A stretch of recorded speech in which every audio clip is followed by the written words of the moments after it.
Jarnell, last Thursday you made a decision to come to Tennessee. You're the first #1 recruit in the state to do so in 13 years and the first guy to sign out of Memphis since 1997. Why Tennessee and why Conzo Martin? I mean, it was a long, hard process, and I mean, with prayer comes answers. And at the beginning I was thinking, Conzo Martin, this guy from Missouri State, like, are you serious? But you know, it's not who starts it, it's who finishes it. And man, a lot of prayer, and I walk by faith and not by sight. And at the end of the day, I just thought Tennessee would be the right fit. Definitely considering that they feature their big man as far as like Mayman and Hall. I think that would be a great fit for me, and that was something I wanted to be a part of. What was it about him that changed your mind about who he was, despite where he came from? Well, honestly, Conzo Martin, he called one day when he first got the job. You know, it was a quick conversation. It was, what, about 15 minutes, but it was a very engaging conversation. And just his faith in God and how he said he worked hard, but he said he worked hard because of God. And that was just something we had in common. And I mean, I can tell on the phone that I said I need to go down there. I need to check this situation out, because I knew big things were near future in Knoxville. I've heard you say that you admire Tim Tebow. There's been a lot of controversy about Tim Tebow. He's not afraid to exhibit his Christian religion, and you said that was something that you really liked. And I heard in another interview you did that you want to bring that type of presence to Tennessee. I believe there should be more guys out there looking to bring faith in Jesus and not so worried about what others think about them, such as Tim Tebow. Just a guy who will have the courage to go out and say, I work hard, but God has me where I am right now. That's something that you don't get from a lot of guys, and I would hope that, you know, in the future, I hope that guys will start branching out to saying that God is the reason. It's been hard for such a young guy, knowing that I've been highly recruited since I was 14, and being ranked I think it was number 3 when the rankings first came out for the class of 2012. That had to be one of the biggest accomplishments I've ever had in my life, and I was the first one to read every article that came out about Jarnell Stokes. I was the first one, and I think I let it get to my head. My game started falling, and it showed that next summer, and you know, I stopped doing what I had asked for. A lot of people don't understand that I grew up as always the underdog. I was always this big kid, goofy kid with the afro.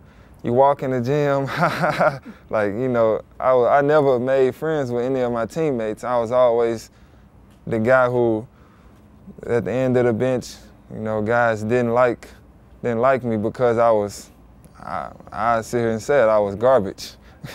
And I mean, that adversity has pushed me through a lot, and my faith in God, it helped me get to where I am right now. I just want to thank my dad for the long nights we had about basketball, and I used to come home crying because, you know, my teammates don't like me, and I can't make a layup, I can't do this, I can't do that. And he'd take me to the track late nights and punish me for not getting this amount of rebounds or this amount of points, and, you know, take my allowance. You know, you can't eat this, you can't eat candy tonight. I was, you know, and in my head as a kid, I'm like, oh man, this guy hates me. But now I appreciate it. Jarnell, when you transferred from Memphis Central to Memphis Southwind, the TSSAA ruled that you would be ineligible to play high school basketball. Can you talk about how you set yourself up academically to be able to sustain an early graduation, and how important academics have been to you throughout your career? Well, it's been a blessing to be able to graduate early.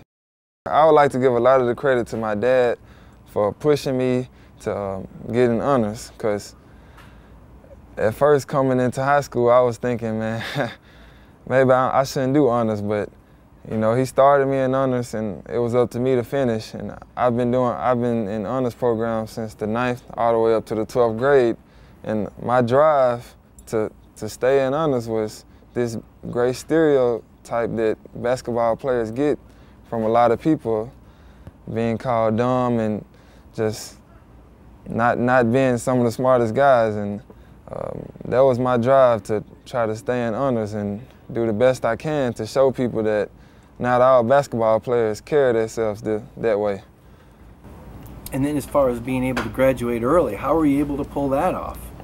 In the 9th grade, I was taking 10th grade classes, and I was in class with 12th graders. And who knew that 12th grade year that was going to benefit me in the future, as far as already having classes under my belt and already having all my credits. And all I needed was an online English.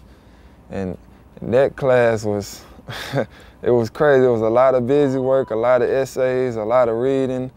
But man, I had to bust my butt to get that class done with. And I just graduated on the 22nd, and I finished with a B, which in honors equals to an A.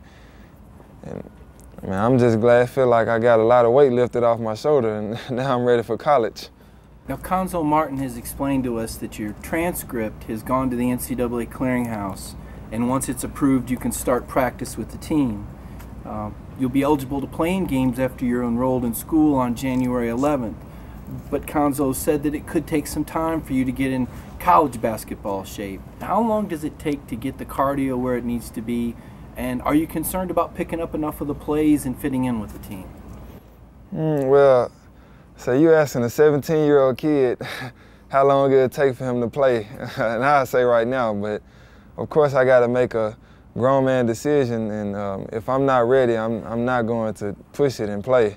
You know, Coach Martin never promised me any minutes or promised me that I was going to play mid-year. That's not something that we discussed. And I plan on coming to UT Knox and working hard and honestly trying to take a spot, you know. And that's something I've looked forward to, getting along with my teammates off the court. But in practice, I plan on competing for a spot. And as soon as possible, you know. As far as looking forward to playing in the games, I'm looking forward to practice. You know how long it's been since I practiced? I've never been a loser, you know, and I know they're down right now, but I plan on winning. It's no way that I plan to get into college and losing.